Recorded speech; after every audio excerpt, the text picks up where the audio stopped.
Hello friends, कैसे हो आप सब लोग। एंड यहाँ पे देख सकते हैं कि एक और हफ्ता ख़त्म हो चुका है।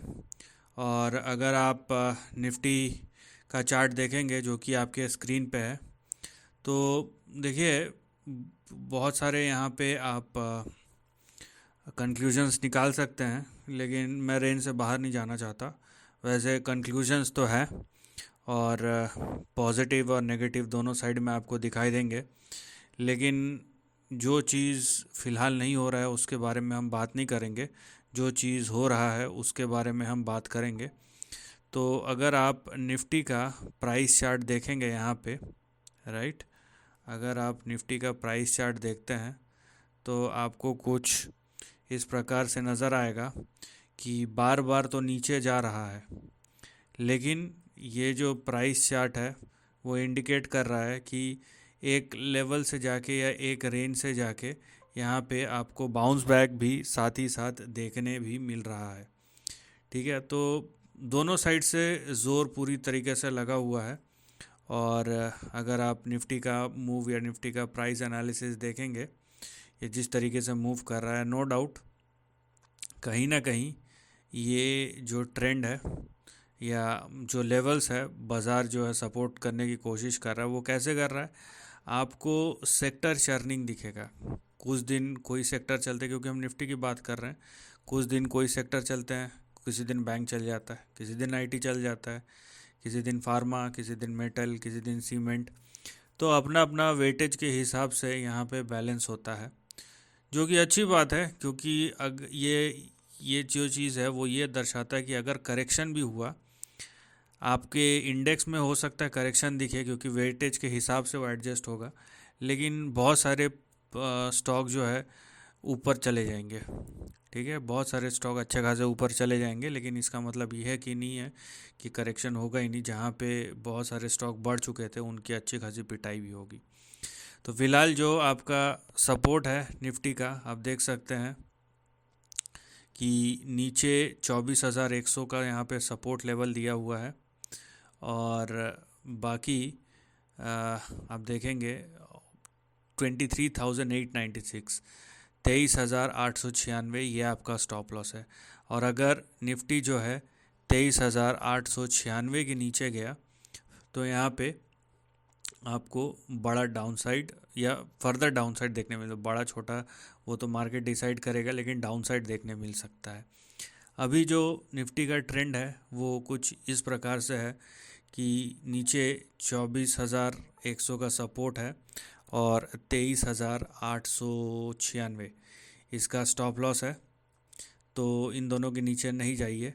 और अगर इन दोनों के ऊपर टिका रहता है निफ्टी का प्राइस चार्ट, जैसे कि है 24,100 के ऊपर, तो जो लेवल्स हैं और जो एक्टिव है फ़िलहाल, वो फिर से निफ्टी को कहीं ना कहीं आप देख सकते हैं कि 24,867, 24,867, और यहाँ पे नियरली 25,000 के आसपास ले जा सकते हैं।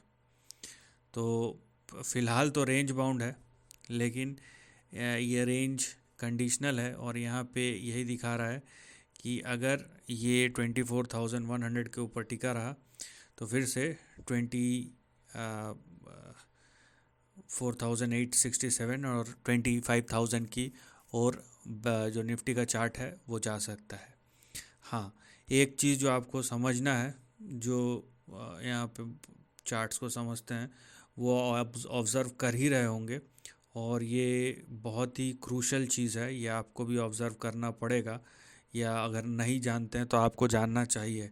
ऐसे ही बिना सोचे समझे कूदना नहीं चाहिए। देखिए, अगर आप अप साइड एक्सपेक्ट कर रहे हैं तो 25,100 के ऊपर जाना ही पड़ेगा। लेकिन जिस टाइप का ट्रेंड फॉर्मेशन हो रहा है, ठीक है, उसको समझना बहुत ज़रूरी है। क्योंकि आप देख रहे हैं ये इस तरीके का कुछ ट्रेंड फॉर्मेशन हो रहा है। ठीक है, अगर आप ट्रेंड को समझेंगे तो कुछ इस तरीके का ट्रेंड फॉर्मेशन हो रहा है। तो ये क्या इंडिकेट करता है, ये ट्रेंड फॉर्मेशन की एक तरीके का, आप देख लीजिए, हेड एंड शोल्डर पैटर्न का फॉर्मेशन हो रहा है।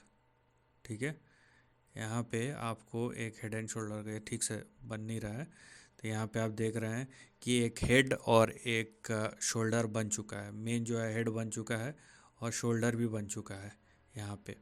ठीक है, ये एक शोल्डर है और ये हेड है और ये शोल्डर बन रहा है। तो ये कहीं से भी आपको पॉजिटिव इंडिकेशन नहीं दे रहा है।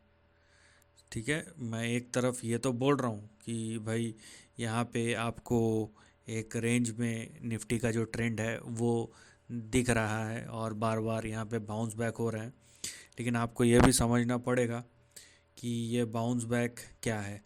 तो ये अगर इसी तरीके से कंडीशन रहा और इसी तरीके से यहाँ पे जैसा है ये एक शोल्डर का फॉर्मेशन हुआ और फिर यहाँ पे देखिए आप कि हेड का फॉर्मेशन भी हो चुका है, तो अगर तो ये करेक्शन है तो हम कहीं ना कहीं आखिरी फेज़ में है। ठीक है, मतलब आखिरी फेज़ किस चीज़ का? अपसाइड का आखिरी फेज़। और ये एक बार जैसे कि मैंने कहा 23,896 के नीचे गया तो ये कहीं से भी पॉजिटिव तो नहीं होगा, राइट। तो इस चीज़ का आपको ध्यान रखना है सबसे पहले। और ये यहाँ पे आप देख सकते हैं बैंक निफ्टी का चार्ट है और ये तो निफ्टी से भी ज़्यादा आप बोल सकते हैं कि नेगेटिव है, क्योंकि निफ्टी को सपोर्ट करने के लिए बहुत सारे सेक्टर्स हैं और वहाँ पे आप एक चीज़ देख सकते हैं कि निफ्टी का जो प्राइस चार्ट है वो कहीं ना कहीं बहुत सारे सेक्टर्स के मदद से वहाँ पे आपको बाउंस बैक दिखाई दे रहा होगा। लेकिन बैंक निफ्टी रिलेटिवली वीक रहा है, क्योंकि जाहिर सी बात है ये पर्टिकुलर एक सेक्टर को इंडिकेट कर रहा है। और यहाँ पे एक चीज़ आपको दिखाई दे रहा होगा बहुत ही आसान तरीके से, क्योंकि अगर ये जो लाइन है इसके नीचे अगर बैंक निफ्टी कंसिस्टेंटली ट्रेड करता है जैसा कि वो कर रहा है, तो आपके सामने एक डाउनसाइड बना बनाया डाउनसाइड ओपन अप हो जाता है, और जो कि ओपन अप हो चुका है। तो लेवल्स को हम देख लेते हैं यहाँ पे। तो बैंक निफ्टी रिलेटिवली बहुत वीक है निफ्टी से, है ना। और भले ही पहले लेवल्स देख लेते हैं।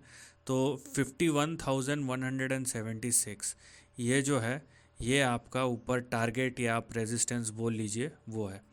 ठीक है, अगर इसके ऊपर गया बैंक निफ्टी तो आप लॉन्ग जाने का सोच सकते हैं, लेकिन अगर ये इसके नीचे ही रहा जैसा कि ये है, ठीक है, तो यहाँ पे अगला जो आपका बड़ा सपोर्ट आएगा वो आएगा यहाँ पे 49,673 के पास। और एक बार इसके नीचे गया तो यहाँ पे एक देखिए आपके सामने प्रीवियस लो जो है वो उपलब्ध है, आप सीधी तरीके से देख सकते हैं। और ये कहीं ना कहीं जो प्राइस बिहेवियर है, ये प्राइस चार्ट है, ये 46,500 से लेके 46,000 तक ले जा सकता है। ठीक है, तो यहाँ पे जो रेंज ओपन अप होगा वो कम से कम 2 से 3 हज़ार पॉइंट का ओपन अप हो जाता है। तो ये जो चीज़ है ये आपको समझना है। तो भले ही निफ्टी का मैंने रेंज बाउंड कहा है, लेकिन जो प्राइस फॉर्मेशन हो रहा है वो पॉजिटिव नहीं है। वहीं बैंक निफ्टी का ट्रेंड रिलेटिवली और वीक है, और अगर ये 51,176 के नीचे टिके रहता है जैसा कि ये है, तो यहाँ पे फर्दर डाउनसाइड ओपन अप हो रहा है या हो चुका है जैसा आप बोल सकते हैं। तो थोड़ा सा अलर्ट रहिए और फिर देखिए कि क्या हो सकता है या आप क्या कर सकते हैं। So this is the end of the video. Thanks for watching.